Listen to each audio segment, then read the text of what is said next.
1980 सत्संग जप साहब पौड़ी 21 और 22।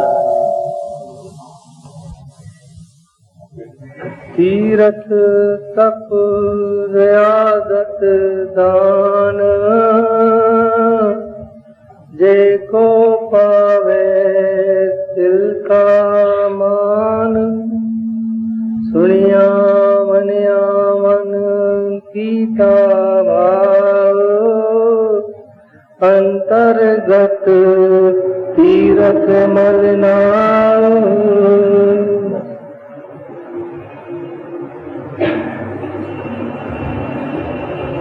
गुजरे हफ्ते पौरवी 19 और 20 जप साहब में से ली गई थी।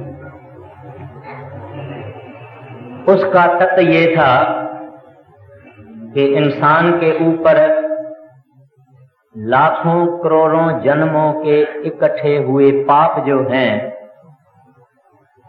वो किसी और तरीके से नहीं उतरेंगे जब तक के ये इंसान, गुरु नानक साहब जी महाराज कहते हैं, वो धोपे नामे के रंग। कहते हैं जब तक इंसान को पूरा सतगुरु ना मिले और वो सतगुरु उनको नाम की दात या बख्शीश या दान न देवे और वो इंसान उस नाम का जाप यानी कमाई यानी साधना नहीं करे, तब तक उनकी मैल साफ नहीं होगी और भक्ति का रंग उसके ऊपर नहीं चढ़ेगा। जब नाम की कमाई होगी और रंग चढ़ेगा तो इस इंसान का पर्दा खुल जाएगा, यानी वो पर्दा जो कि वागुरु अकाल पुरख और इंसान के बीच में है वो नाम की कमाई करने से फट जाता है और ये इंसान फिर उड़ने लगता है। जैसे एक तोता पिंजरे के अंदर बंद होता है और उस पिंजरे का दरवाजा खुल जावे तो निकल जाए, ऐसे ये इंसान नाम की कमाई करने से शरीर रूपी पिंजरे से उड़ जाता है, अपनी मर्जी से आता है, अपनी मर्जी से चला जाता है। तो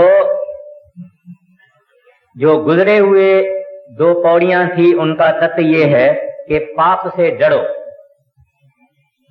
क्योंकि पाप जितना हम करते जाएंगे इतना इतना परमात्मा से दूर होते जाएंगे। पाप और पुण्य क्या है? जो काम यानी कृत यानी एमॉल यानी एक्शन हमको परमात्मा से दूर करे, उसमें हमारे विचार भी आ गए, हमारे वचन भी आ गए और हमारे कर्म भी आ गए। जो परमात्मा से दूर करे वो पाप है, जो परमात्मा को नजदीक लेके जावे वो पुण्य है। तो कहते हैं पाप से डरो, जितना पाप करेंगे इतना दूर रहेंगे, इतना हमारे मन के ऊपर मैल होगी। और कहते हैं नाम की कमाई करो, क्योंकि ये गुरु नानक साहब का जो मार्ग है ये करनी का मार्ग है, साधना का मार्ग है, मेहनत का मार्ग है, जाप का मार्ग है। यानी साधना कौन सी? जप की, यानी सिमरन। और कहते हैं फिर उड़ जाओगे, फिर तेरे अंदर वो नाम के पंच लग जाएंगे, अभी तू जमीन पर हो फिर आकाशों में चले जाओगे। ये है तत्व पौरवी 19 और पौरवी 20।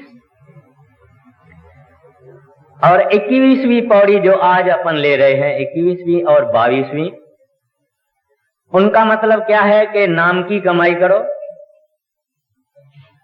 और मन की मलिनता को धोवो। नाम से ही धोता है। फिर कहते हैं तुम बड़े बड़े गहरे विचार मत करो कि ये दुनिया कब पैदा हुई, कौन से बरस में पैदा हुई, कल युग में हुई कि द्वापर में हुई कि त्रेता में हुई, और परमात्मा ने क्यों ये दुनिया पैदा की, कोई और उसको काम नहीं था क्या, और हमको दुखों में क्यों डाला है, वगैरह वगैरह। ये कई लोग सवाल पूछते हैं, विचार करते हैं। कहते हैं इन चीजों को छोड़ दो, इस चीजों से तुम्हारा काम नहीं है। कहते हैं ये फैलसूफाने जो तुम्हारे ख्याल हैं और विचार हैं और सवालों के पीछे जो सवाल पूछते हो, कहते हैं ये नहीं पूछो। मालिक का अंत, उस रब का अंत खुद रब ही जानता है, वो वाहगुरु अकाल पुरख ही जानता है, इंसान का काम नहीं है। इंसान की बुद्धि छोटी है। वाणी कहती है एवड ऊंचा होवे सो तिस ऊंचे को जाने सो। कहते हैं जब आप उसकी रब की मंजिल पे पहुंचेंगे तब पता लगेगा कि रब है क्या। बाकी यहां हम बच्चे हैं, छोटे बच्चे हैं, हमको कोई अकल नहीं है। हम उनकी गहराई, उनका गैब, उनकी मिस्ट्री, उसमें हम अकल चला नहीं सकते। सोचे सोच न हो वही जे सोचे लखवार। और कहते हैं कि जल्दी करो, जल्दी जल्दी नाम की भक्ति करो, कमाई करो और आगे चलो। फिर पौड़ी 22 में कहते हैं कि कुदरत या सृष्टि या रचना या कायनात या क्रिएशन, ये कहते हैं बेअंत है। और कहते हैं वेद शास्त्र कुरान कतेबा जोगी पंडित, इनको इसका अंत नहीं मिला, कभी किसी को नहीं मिला। कहते हैं उस परमात्मा की दया हासिल करो, उसकी रहमत हासिल करो, उसकी मेहर हासिल करो, उसका कर्म हासिल करो। कर्म यानी दया। कहते हैं ये हासिल करो और दिल से, दिमाग से नहीं। कहते हैं भगवान दिमाग से नहीं मिलता है, दिमाग वाले खाली रहते हैं। जितना अक्लमंद, जितना सियाना, जितना ज्यादा लिखा पढ़ा, इतना भगवान से को पहुंचना उसके लिए औखा है।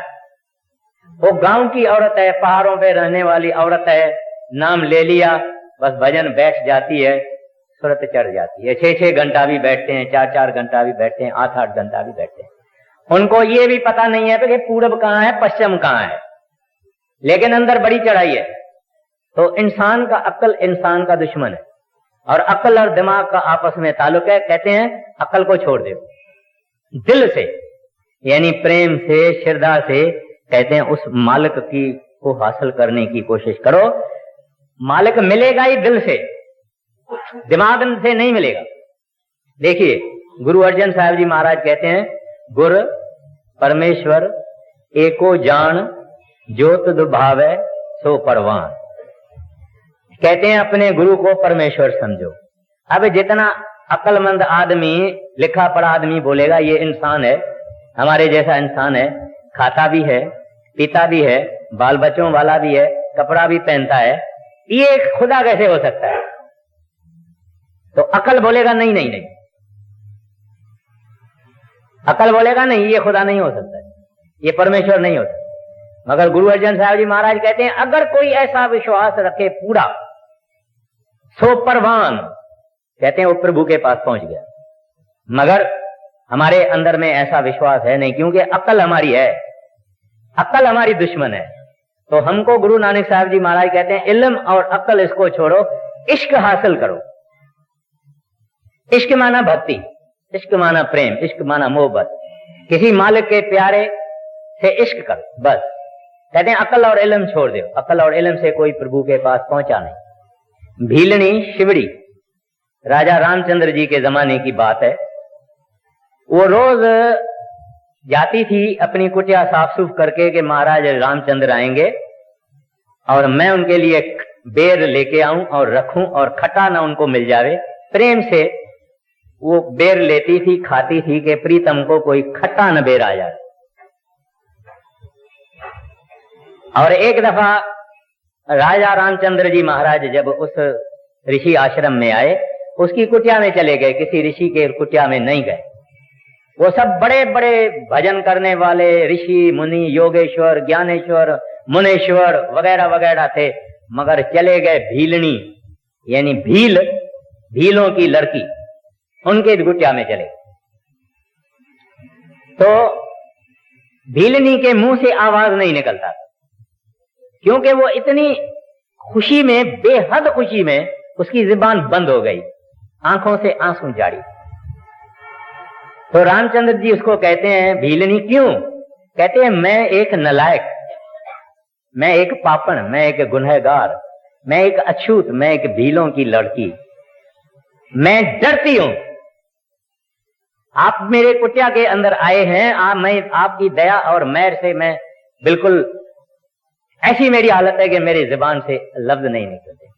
तो रामचंद्र जी उसको कहते हैं, ऐ भीलनी, मेरा फकत एक रिश्ता है इस दुनिया में जो मैं मानता हूं, वो रिश्ता प्रेम का है और भक्ति का है और इश्क का है, और मेरा कोई रिश्ता नहीं। मेरे लिए कोई गरीब नहीं है, मेरे लिए कोई साहूकार नहीं है, अमीर नहीं है, काला नहीं है, गोरा नहीं है, धनवान नहीं है, कुछ नहीं है। मैं प्रेम से बांध जाता हूं। मेरे को अगर कोई बांधना चाहे तो प्रेम से मुझे बांध सकता है, मुझे और किस चीज की लोड़ नहीं है। तो यहां भी हमको महाराज जी कहते हैं, गुरु नानक साहब जी कहते हैं, दिल और दिमाग छोड़ दो, कहते हैं दिमाग छोड़ दो, अक्ल और इल्म छोड़ दो, इश्क चाहिए। और दूसरी ये है कि जब वो परमात्मा मिल जाएगा, हमको पता लग जाएगा कि ये कुदरत क्या है, कब बनी थी, क्यों बनी थी। एक दफा उसका दीदार हो जावे, रब का, उस वाहगुरु का, उस अकाल पुरख का दर्शन हो जावे, सब कुछ मिल जाएगा, फिर पूछने की भी जरूरत नहीं पड़ेगी। तो ये है पौड़ी 21 और 22 का तत्व। अब वो क्या फरमाते हैं? फरमाते हैं, तीर्थ तप दया दत्त दान जे को पावे तिल का मान। कहते हैं सारी दुनिया, खासकर हमारे हिंदुस्तान के अंदर, ये क्यों महाराज जी फरमाते हैं? क्योंकि जिस जमाने में गुरु नानक साहब जी महाराज थे, उस जमाने में कुछ ऐसी बातें थी जो लोग इस परमार्थ के धर्म के मार्ग में करते थे, और उनमें एक था तीर्थों पे जाना। अमृतसर वाले गंगा चले जाते, गंगा वाले प्रयाग चले जाते, प्रयाग वाले जमुना चले जाते, जमुना वाले कहीं और चले जाते। बस लोगों का यही था कि तीर्थों पे जाओ स्नान करो, तीर्थों पे जाओ स्नान करो। तो गुरु नानक साहब जी महाराज कहते हैं, तीर्थ करो। कह रहे हैं दुनिया जो तीर्थों पे जाती है, कहते हैं तीर्थ करो या तप करो। तप यानी पेनेंस, यानी अपने शरीर को तकलीफें देना। कोई आदमी एक हाथ से भजन ऊपर कर लेता है, कोई दो हाथ से, कोई एक टांग पर, कोई सिर के ऊपर, सिर के बल खड़ा हो जाता है, कोई पानी के अंदर खड़ा हो जाता है, कोई नदी के अंदर खड़ा हो जाता है। ये तप करते हैं। कहते हैं आप कितने तीर्थ करो, तप करो, और दिल में दया लाके, दया दत्त यानी दया के साथ आप दान करो, गरीबों को, फकीरों को, भूखियों को। कहते हैं जे को पावे तिल का मान। कहते हैं आप इतने दान करो और तप करो और दया करो और तीर्थों पे स्नान करो, मगर इसका फायदा कुछ नहीं। माना रूहानियत में वैसे फायदा है, और ऐसा भी नहीं है कि दान नहीं करना चाहिए, लेकिन वो फायदा ये है कि हम सेठ बन जाएंगे, शाहूकार बन जाएंगे, सुंदर बन जाएंगे, खूबसूरत बन जाएंगे, तंदुरुस्त बन जाएंगे, कई और दुनिया के सुख हमको मिल जाएंगे, लेकिन मुक्ति नहीं, जन्म मरण से छुटकारा नहीं। देवी देवता भी बन जाएंगे, लेकिन जन्म मरण से कुछ नहीं, मुक्ति बिल्कुल नहीं मिलेगी। कहते हैं फिर, कहते हैं जे को पावे तिल का मान। वो तिल क्या है? ये जगह यहां है, इनको शिव नेत्र कहते हैं, तीसरा तिल कहते हैं, तिल कहते हैं। गुरु नानक साहब जी महाराज इसको कहते हैं घर दर, यानी सच्चे घर का ये दर है। मुसलमान इसको नुकदाए सवीदा कहते हैं। कहते हैं जब कोई इंसान पूरे गुरु से नाम लेके कमाई करता है, यानी मेहनत करता है, तो उसका सारा शरीर खाली हो जाता है। पहले टांगे, पहले पांव और टांगे, फिर बाहें, फिर पीछे से ये रीढ़ की हड्डी या बैकबोन से सारे शरीर की जो कॉन्शियसनेस है या लाइफ है या अवेयरनेस है अपना, या चेतन सत्ता है, ये सारी यहां आ जाती है, यहां के अंदर चली जाती है। वो जगह तिल जितनी है, उसको गुरु नानक साहब जी महाराज या वेद शास्त्र सुख मना नारी भी कहते हैं। मुसलमान इसको शाहरग कहते हैं। वो चीज यहां है। कहते हैं जब तू मेहनत करके यहां आएगा, कहते हैं ये जो चीज है, माना तीर्थ तप दया दत्त दान, कहते हैं इनका कई गुना इनका फल मिलेगा।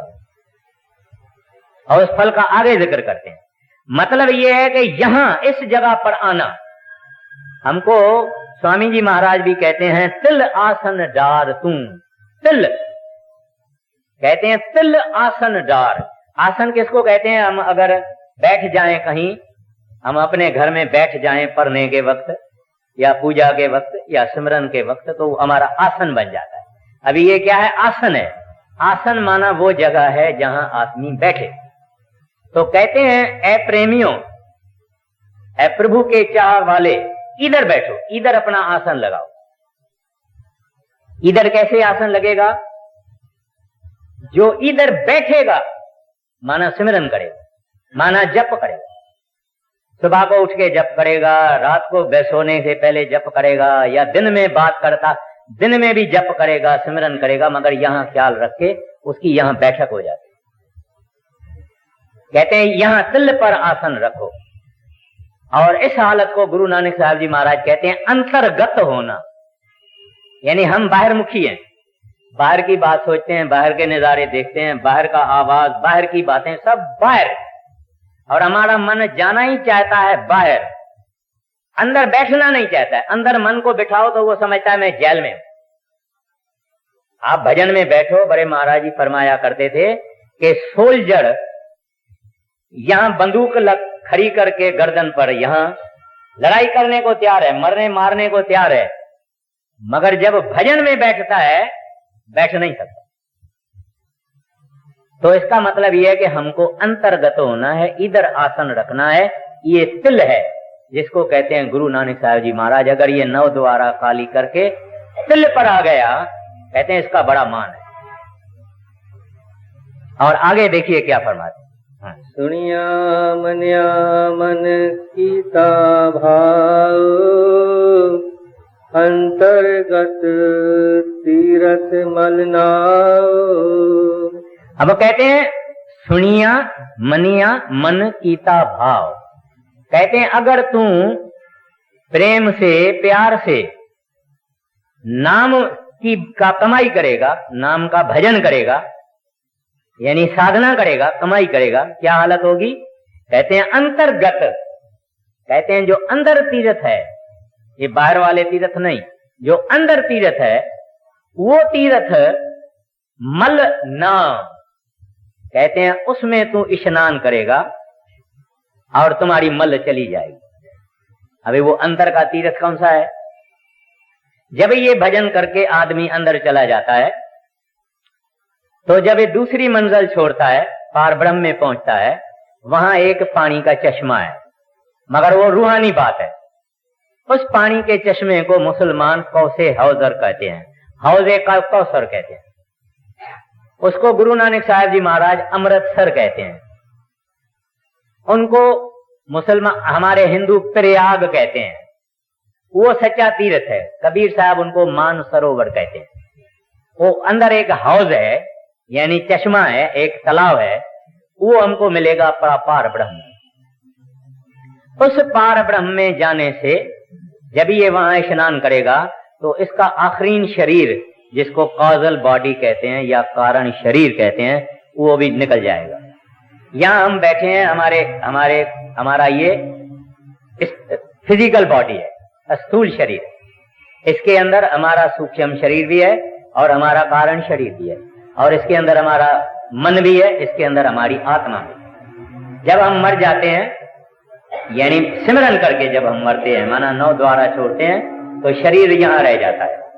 हम आगे सूक्ष्म देश में चले जाते हैं, सहस्त्रदल कमल में, वहां हमारा सूक्ष्म देश प्रबल है, सूक्ष्म शरीर प्रबल है।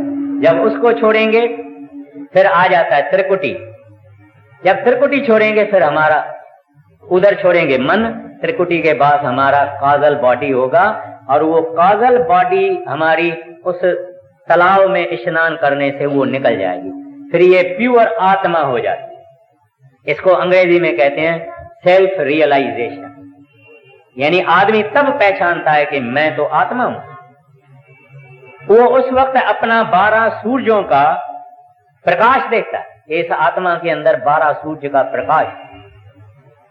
तो गुरु नानक साहब जी महाराज कहते हैं, क्या फरमाते हैं, सुनिया मनिया, मन कीता भाव, यानी भाव यानी प्रेम। कहते हैं ये अंदर श्रद्धा से और प्रेम से उस नाम की कमाई करे और उस शब्द को सुने, अंतर्गत तीर्थ मल नाम। कहते हैं ये अंदर के तीर्थ में चला जाएगा। ये बाहर गंगा जमुना वगैरह वगैरह वगैरह है, ये बाहर के तीर्थ हैं। और इससे पहले आ गया है कि इनसे पानी से हमारा शरीर धोया जाता है, मगर हमारी आत्मा नहीं धोती है, हमारा मन नहीं धोता है।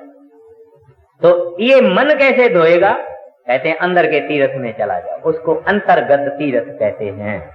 तो ये भजन करने से, कमाई करने से चीज हासिल होती है। हाँ जी।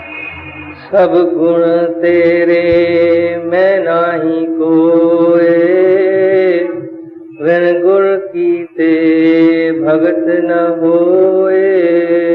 अब गुरु नानक साहब जी महाराज हमारे लिए कहते हैं, यानी वो सोचते हैं कि ये हमारे जैसे इंसान पापी पतित और गुनहगार, कहते हैं हम क्या ये अंतर्गत तीर्थ में जाएंगे? हे प्रभु, गुण सब आपके हैं, बड़ाई सब आपकी है, वाहगुरु सारी महिमा आपकी है, उस्तर सारी आपकी है। हमारे पास तो गुनाहों के सवाय, नीच कर्मों के सवाय, बुराइयों के सवाय कुछ भी नहीं है। इस वास्ते हम आपसे दया मांगते हैं। हम गरीब नाचीज कैसे भजन करेंगे, कैसे नाम की कमाई करेंगे? इस वास्ते कहते हैं हम आपसे दया मांगते हैं। विण गुण कीते भगत न हो। कहते हैं अगर आप दया नहीं करेंगे तो हमारी नाम भक्ति नहीं होगी। नाम भक्ति आपके दया के बगैर नहीं हो सकती। यहां गुरु नानक साहब जी महाराज दो बातें हमारे सामने प्रमुख रखते हैं। एक ये कि कभी कोई आदमी अपनी ताकत से, अपने बल से, अपनी होशियारी से, अपनी चतुराई से वाहगुरु के पास नहीं पहुंच सकता।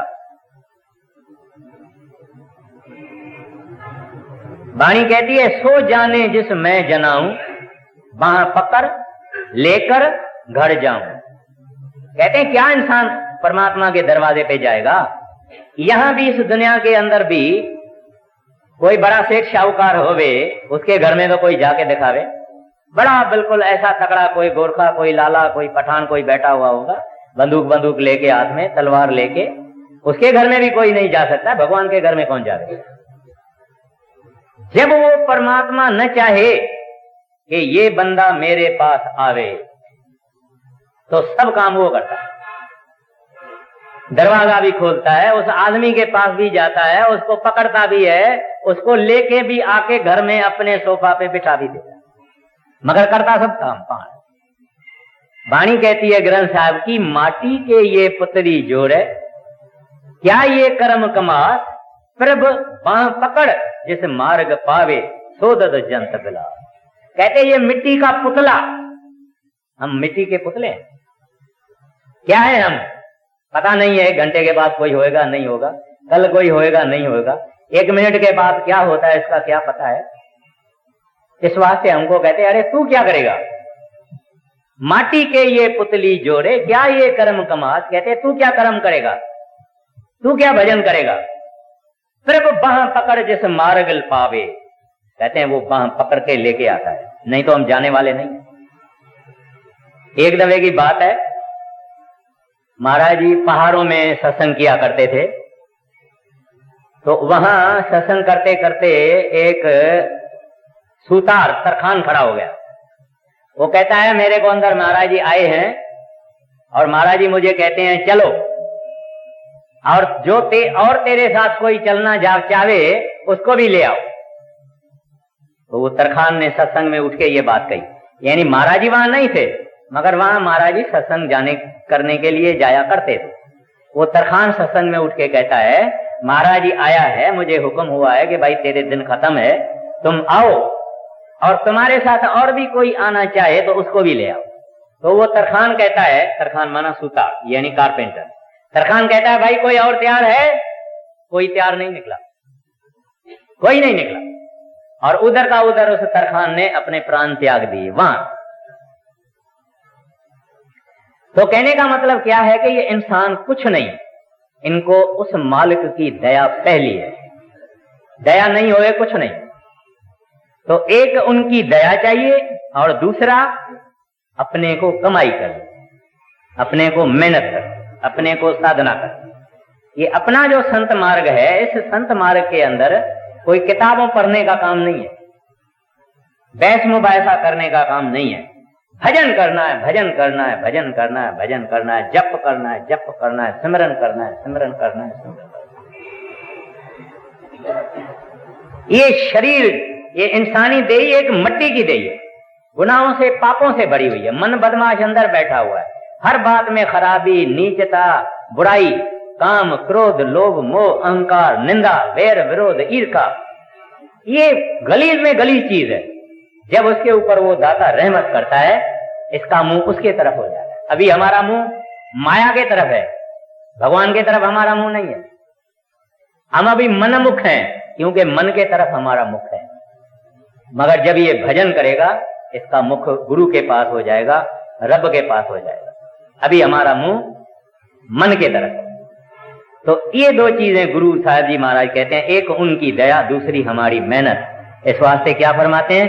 कहते हैं सब गुण तेरे मैं नाही को। और फिर आगे फरमाते हैं विन गुण कीते भक्त न हो। जब तक प्रभु आप नाम न बख्शें, आप दया न करें, आप मेहरबानी न करें, रहमत न करें, हम आपके पास नहीं पहुंच सकते हैं, हमारे से भक्ति नहीं हो सकती। हाँ, सब गुण तेरे मैं नाही कोए, विन गुण कीते भगत न होए।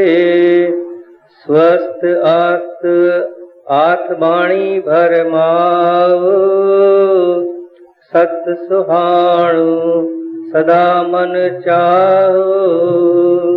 क्या कहते हैं? वाह वाह, जिसको हम कहते हैं सिंधी में भी और पंजाबी में वाह वाह। हिंदी में कहते हैं धन है, धन है, धन है। कहते हैं धन है प्रभु तुम्हारा नाम। वाणी भी कहती है ना, धन धन तेरो नाम। यहाँ गुरु नानक साहब जी कहते हैं धन है, मुबारक है, वाह वाह तेरो नाम।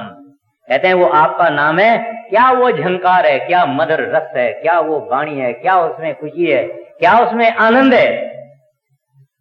और फिर आगे फरमाते हैं सत सुहान सदा मन चाहो। कहते हैं धन तुम्हारे भक्त हैं, जो नाम की कमाई करते हैं और नाम में रंगे हुए हैं।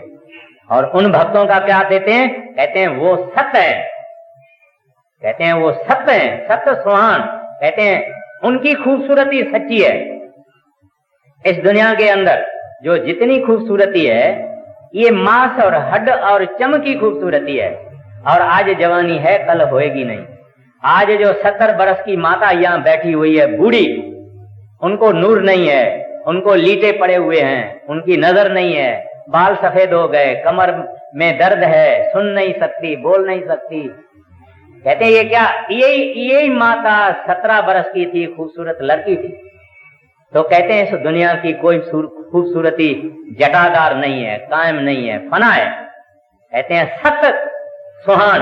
कहते हैं उस संतों की, भक्तों की, प्रभु के प्यारों की खूबसूरती कायम है, क्योंकि वो आत्मा की खूबसूरती है, क्योंकि वो शरीर की खूबसूरती नहीं है, आत्मा की खूबसूरती है। इस वास्ते कहते हैं सत्य सुहान सदा मन चाह।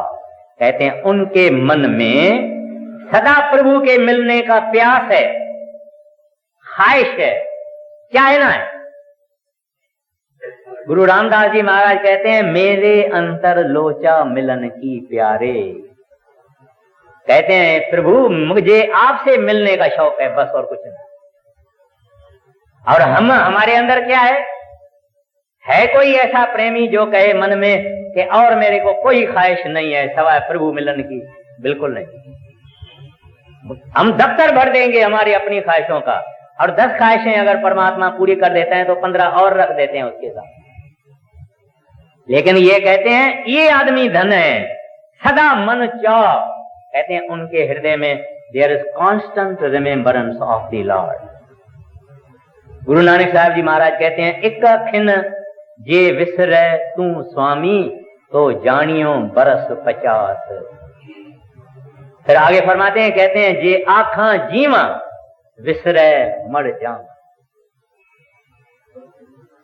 हमारा ये हालत है कि सारी जिंदगी माया कमाई, माया खादी, माया की बातें, माया का विचार, माया का जोड़ना, माया का चिंतन। कभी भूले भटके हृदय के अंदर गुरु का अगर ख्याल भी आया तो जब दुख और तकलीफ आ जाती है, मुसीबतें आ जाती है, फिर कहते हैं महाराज जी बचाओ, दया करो, आप दयालु हैं। फिर दुख गए, फिर इसके यही हालत है, फिर इसकी बुरी हालत है, फिर वही कर्म, वही खराब बातें, वही खराब चीजें, वही खराब विचार। तो इस वास्ते कहते हैं धन है वो संत जन, धन है प्रभु तेरे भक्त, धन है प्रभु तेरे प्यारे। उनकी सच्ची खूबसूरती है, सच्चा हुस्न उनका है जिनके हृदय में सदा सदा के लिए तू बसता है, सदा सदा के लिए तेरी याद है उनके हृदय में। वो संत जन है, प्रभु के प्यारे। हाँ जी। सौ सत आठ बाणी भरमाओ, सत सुहाणो सदा मन चाहो। कौन सुवेला वक्त कौन, कौन थित कौन वार। कौन सुरती माह कौन, जित हो आकार।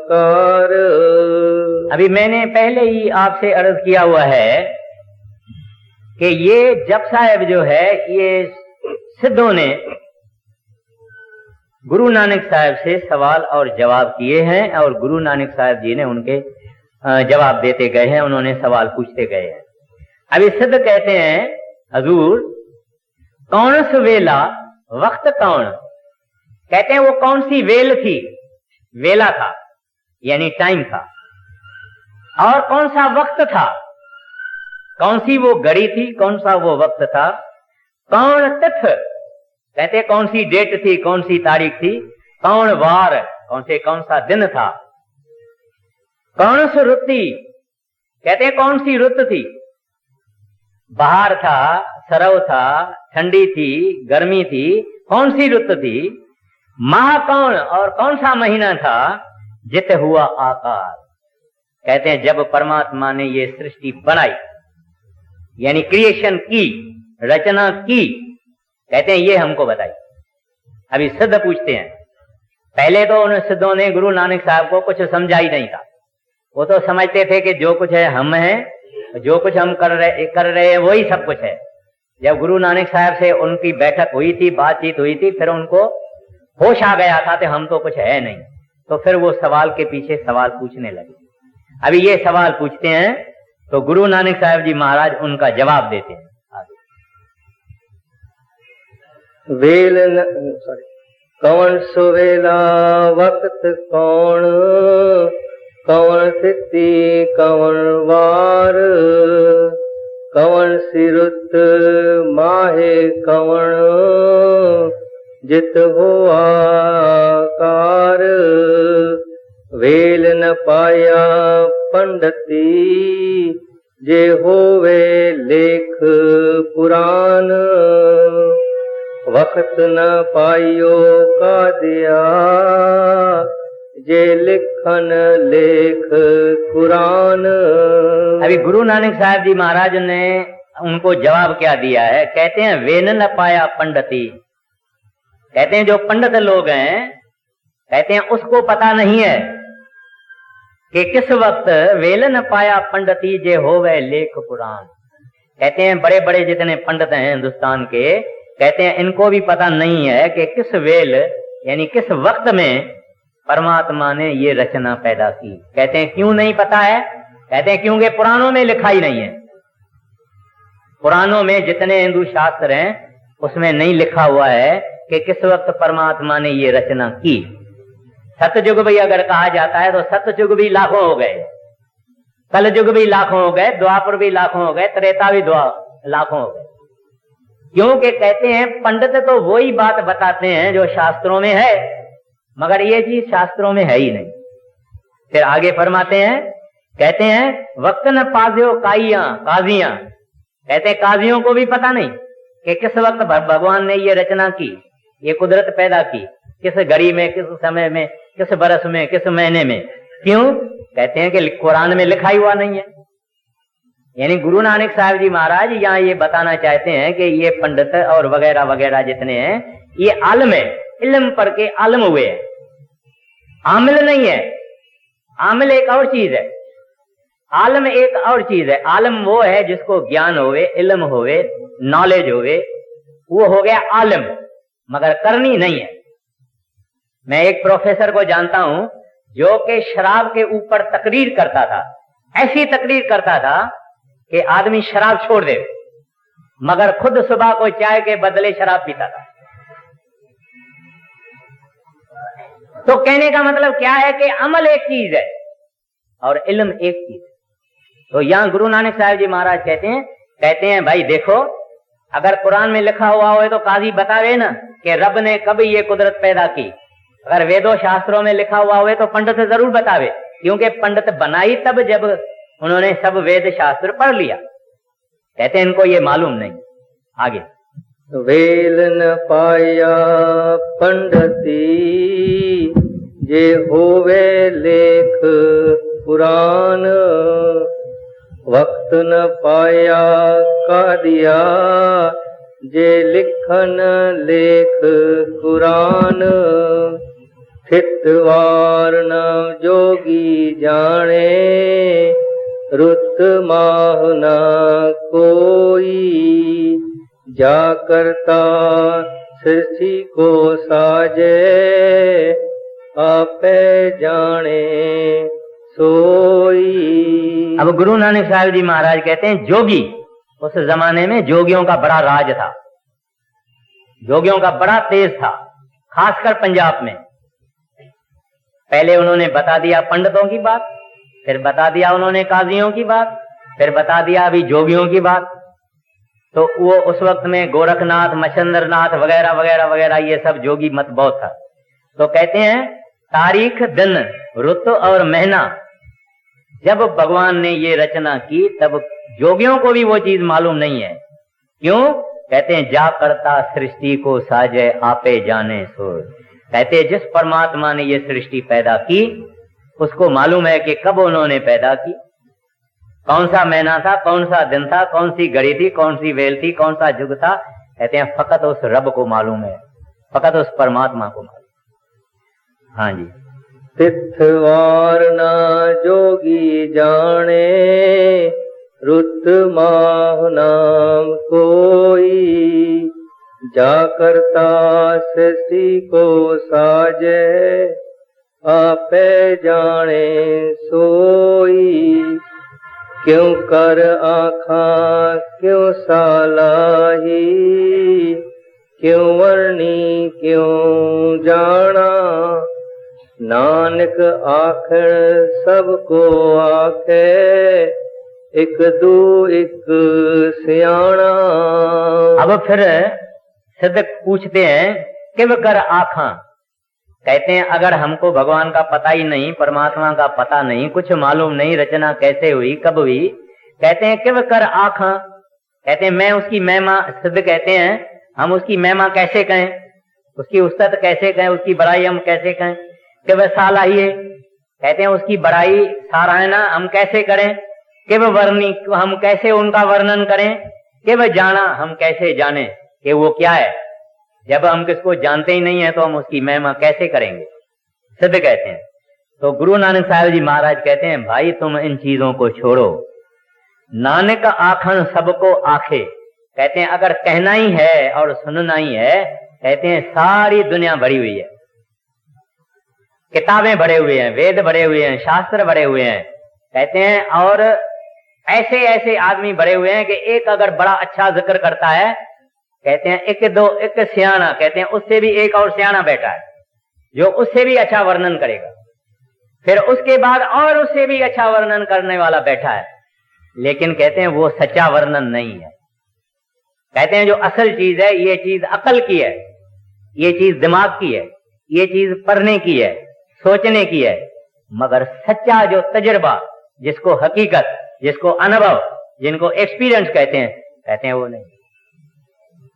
अभी कोई आदमी लंदन ही नहीं गया हुए, किताबों में लंदन देखी होवे, फोटो देखा हुए, ज्योग्राफी का किताब पढ़ा हुआ हुए, और फिर वो कहे मैं तुमको लंदन बताता हूँ कि लंदन ऐसी है, लंदन ऐसी है, लंदन ऐसी है, लंदन ऐसी है, लंदन ऐसी है।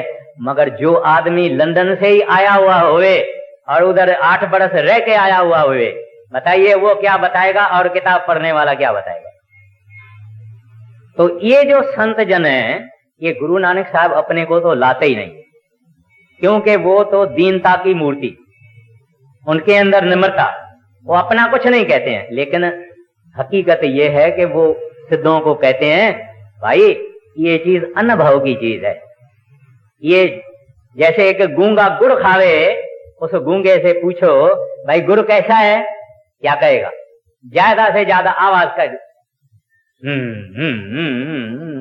ऐसा कहेगा, और क्या कहेगा? तो संत कहते हैं हम इनको समझावे भी कैसे कि वो है क्या। इस दुनिया में मीठे से मीठी चीज मिश्री है, मगर वहां तो मिठास ही एक और है। इस वास्ते फरीद साहब कहते हैं फरीदा शक्कर खंड निबात गुर माखियों मांझा दूध सभी वस्तु मिठियां रब न जन।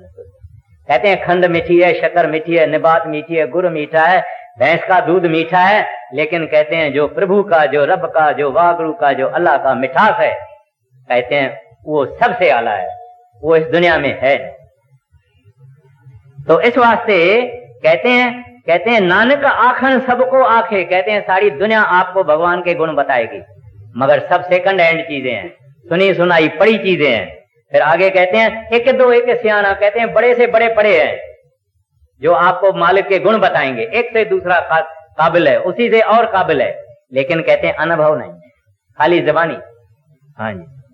क्यों कर आखा क्यों सालाही, क्यों वर्णी क्यों जाना, नानक आखण सबको आखे, एक दो एक सियाणा।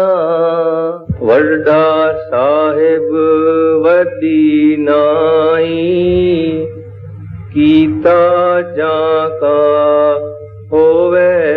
अब सिद्धों को महाराज जी कहते हैं भाई ये सब बातें छोड़ दो।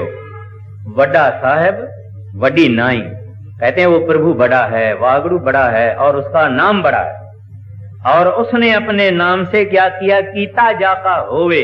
कहते हैं सारी रचना उसने कीता है, यानी की है, बनाई है अपने नाम से। कहते हैं इन सवालों को छोड़ दो। ये जो अर्थ तुम कर रहे हैं, शास्त्र अर्थ कर रहे हैं, मेरे से सवाल पूछते हैं, कहते हैं उनको छोड़ दो, उसकी और उसके नाम की भक्ति शुरू कर दो। सत्य वस्तु कहते हैं ये, लेकिन उस मालिक का जो अंत है किसी ने नहीं पाया, न पाएगा। भक्त पाते हैं उनका अंत, लेकिन जब वो पाते हैं तो वो भी चुप हो जाते हैं, उनकी भी जुबान बंद हो जाती है। उनको पूछो भगवान दयालु है, कहते हैं दयालु तो है, मगर उससे भी और कुछ है। कहते हैं मेहरबान है, कहते हैं मेहरबान है, फिर कहते हैं उससे भी और कुछ है। कहते हैं बख्शिंद है, गुनाह माफ करते हैं, कहते हैं जरूर माफ करते हैं, मगर उससे भी और कुछ है। भगवान का कोई वर्णन नहीं होता, प्रभु का कोई वर्णन नहीं। आगे वड्डा साहिब वड्डी नाई, कीता जाका होवे, नानक जे को आपे जाने, आगे गया न सोए। अब 21 पौड़ी की आखिरी कड़ी में कहते हैं गुरु नानक साहब, कहते हैं अगर कोई आदमी दुनिया में निकल आवे और कहे कि मैं भगवान के गुण जानता हूं, मैं भगवान का बयान कर सकता हूं, मुझे सारे राज की वाक़ियत है, कहते हैं ये आदमी शिकस्त खाएगा, इस आदमी की तरक्की नहीं होगी, ये रूहानियत में आगे नहीं बढ़ेगा, खाली का खाली रहेगा, पीछे ही जाएगा। क्योंकि जहां मैं होती है वहां भगवान नहीं होता। भगवान तो हमारे हृदयों में देखता है कि कब इसकी मैं निकले तो मैं बैठूं, मैं इसकी निकले तो मैं आऊं इसके अंदर, मगर हमारी मैं निकलती नहीं। किसी को पैसे की मैं है, किसी को जवानी की मैं है, किसको अपनी मान बड़ाई की मैं है, हर एक को कोई ना कोई मैं है। कोई जवानी की मैं है, किसको तंदुरुस्ती की मैं है, किसको अक्ल की मैं है, किसी को बुद्धि की मैं है, कोई किसी बात की मैं, किसी बात की मैं रख के बैठा है। लेकिन कहते हैं भगवान के दरवाजे पे मैं होती है। जीरो बन के जाओ, खाक बन के जाओ, तो उनके दरवाजे खुले हुए हैं। सिर तुम्हारा ऊंचा है, दरवाजा नहीं खुलता। हाँ जी। दूसरी, पाताला पाताल लख आगासा आगास, ओरख ओरख भाल थके, वेद कहन एक बात। अब फिर सिद्ध सवाल पूछते हैं। कहते हैं मालिक, हमारे शास्त्रों में लिखा हुआ है कि 7 आकाश हैं और 7 पाताल हैं, ये कहां तक सही है? गुरु नानक साहब जी महाराज जवाब देते हैं, कहते हैं 7 का कहां सवाल है, यहाँ तो जितने पाताल हैं उसके नीचे और पाताल है, उसके नीचे और पाताल है, उसके नीचे और पाताल है, उसके नीचे और पाताल है, खत्म ही नहीं होते। फिर कहते हैं जो आकाश है इसके ऊपर और आकाश है, फिर और है, फिर और है, फिर और है, फिर और है। कहते हैं इसका कोई अंत नहीं है। 7 आकाश और 7 पातालों का तो सवाल है। मैंने आगे भी अर्ज किया था कि ये एस्ट्रोनॉट जो अमेरिका के चांद पर उतरे, उस एस्ट्रोनॉट ने जिक्र लिखा था कि मैंने वहां से क्या देखा। कहता है मैं जब उसमें रॉकेट में था या स्पेस क्राफ्ट में था, कहते हैं मैंने नीचे धरती देखी। कहते हैं हमारी जो ये धरती है वो मैंने देखी, ऐसे लगती थी जैसे ये जू बीच होती है ना, समुद्र किनारा कोई भी होवे, उस पर एक रेत का दाना होता है। कहते हैं ये सारी मैं जो देख रहा था उसमें ये हमारी धरती एक रेत का कणा था, रेत का जरा था, रेत का ग्रेन था, ये हमारी धरती। यानी ये तो खाली इधर इसी फिजिकल मंडल में, फिजिकल वर्ल्ड में उन्होंने देखा कि हमारी धरती इतनी छोटी है। और जो धरती वहां से इतनी छोटी दिखाई देती है उसमें हम कौन है, उसमें हम क्या चीज हैं? लेकिन हम क्या समझते हैं कि हाँ हाँ हाँ मेरे जैसा तो कोई है ही नहीं, चोटी से भी नीचे है, लेकिन हम समझते हैं कि मेरे जैसा तो कोई है ही। तो भगवान के पास, परमात्मा के पास, रब के पास, वाहगुरु के पास वो जावे जो अंदर में भी समझे दासन दास करी जय, नानक हम दासन दास करी। जब तक आदमी अपने को पापी नहीं समझे, जब तक ये इंसान अपने को सिनर नहीं समझे, जब तक ये अपने को गुनहगार नहीं समझे, भगवान के पास नहीं जा सकते, दरवाजा ही नहीं खुले। समझे क्या हैं हम? हमको तो दिखाई भी नहीं देते हैं हमारे गुनाह, करोड़ों जन्मों के गुनाह हैं। तो जब ये गुनाह समझे कि हे दाता बख्श, बख्शो, माफ करो, मेरा लेखा नहीं लेना, लेखे कबहू न छूटिए, खिन खिन भूलन हार, बख्शण हाड़ा बख्श ले, नानक पार होता। कहते हैं जब इसकी ये मन की अप्रोच ये होवे, मन की भावना ये होवे कि मैं गुनाहगार हूं प्रभु, मैं तो आपके दरवाजे में पांव रखने के भी काबिल नहीं, शायद आपका नाम लेने से मेरा, मैं ऐसा मलिन और नीच हूं, शायद नाम ही आपका खराब हो जावे अगर मैं अपनी जुबान से वो नाम अटर करूं, मैं इतना गुनहगार काला हूं।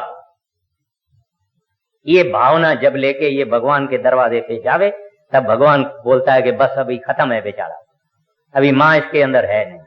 और हमारे यहाँ माँ से फूके हुए हैं, फूके हुए हैं, ऐसे बड़े हुए हैं हाथी की तरह से, उनको भगवान नहीं। हाँ जी। पाताला पाताल लख आगास आगास, ओरख ओरख भाल थके, वेद कहन एक बात। कहते हैं बड़े बड़े दुनिया में फैलसूफ, बड़े बड़े प्लेटो जैसे, सकरात जैसे, अफलातून जैसे, सोक्रेटिस जैसे बड़े बड़े कहते हैं साइंसदान ये और वो, कहते हैं उन्होंने हिसाब लगा के देखा, मगर उनको पता नहीं लगा कि दुनिया कब बनी है, कितनी बड़ी है, कहाँ खत्म होती है, कहाँ इसका अंत है। कहते हैं औरक औरक खोज खोज के, गहराई में जा जाके औरक औरक भाल थके। कहते हैं थक गए, उन्होंने हाथ उठा लिया कि हम इस बेअंत है, बेअंत है, बेअंत है। फिर कहते हैं वेद कहन एक बात, कहते हैं वेद भी ये कहते हैं, क्या कहते हैं? नेति नेति नेति। वेदों में आखिर में लिखा हुआ है नेति नेति नेति। नेति नेति का मतलब ये है कि ये भी नहीं है, ये भी नहीं है, ये भी नहीं। यानी वेद कहते हैं जो हमने जिक्र किया है वो और है, और है, और। यानी ना मालूम, ना मालूम, ना मालूम। ये कह, यानी वेद भी ये कहते हैं आगे, ओरख ओरख भाल थके, वेद कहन एक बात, सहस 18 कहन कतेबा, असूल एक धात।